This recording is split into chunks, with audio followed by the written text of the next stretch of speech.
This lesson is on analyzing graphs of quadratic functions. To start off with, let's interpret what we learned from the quadratic formula. The quadratic formula essentially says that no matter what our quadratic is, by completing the square, we can find a solution for the roots of a quadratic. So we would have some special square quadratic that we'd use to complete the square. It could really be any multiple of this. I mean, this is just a general form. This is what a perfect square quadratic looks like. But by using the quadratic formula, we know that there's more than just completing the square. There's also that extra term that you have on the end. I'm just giving these letters, A, B, and C. They're not related to what they were before, where we had ax squared plus bx plus c. These letters now have very different meaning, and we'll learn more about that now. To start off with, you might notice that something interesting would happen if x were equal to b. Here, if x were equal to b, then x minus b would be 0. And 0 squared is just 0, and a times 0 is just 0. So this entire thing would evaluate to just c. Something certainly interesting does happen there. So let's consider the graph where y is equal to that, or we can call it an f of x, a function of x. So we said something interesting happens when x is equal to b. So let's look at the line b, which is our axis of symmetry. And note that if this is going to be our axis of symmetry, everything on the left is symmetric to everything on the right. Now, if I plot our point that we have, its coordinates are b and c. Because when I plug in x equals b, my result is c. So here we have our vertex b comma c, and our axis of symmetry b. Where does the a come into play?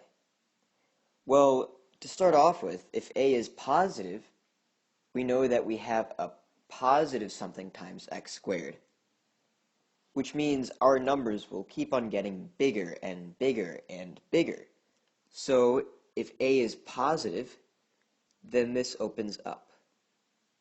Inversely, if a were negative, then this opens down because our numbers would get smaller and smaller and smaller.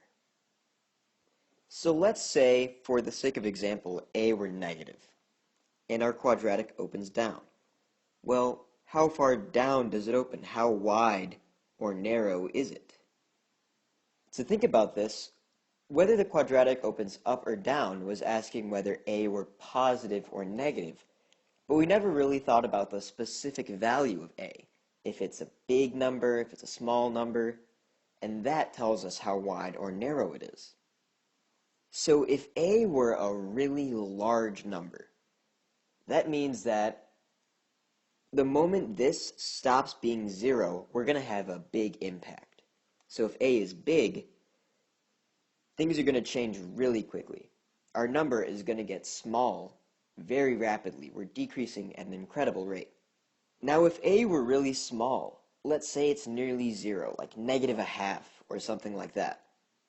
The negative just tells us it opens down, and the fact that it's a half tells us that it isn't really influenced that much. When x isn't quite b, when this underlined term stops being 0, things change, but only a little bit. So our quadratic may look like this. But now we have to be careful about what we consider a big A or a small a. Because negative 721 is technically smaller than negative 1/2, we have to be careful about what we consider small or not small. We don't really care about the positive or negative anymore. Once we know that our quadratic opens up or opens down, we only care about the absolute value of a. And once we look at the absolute values, the question is, which is bigger?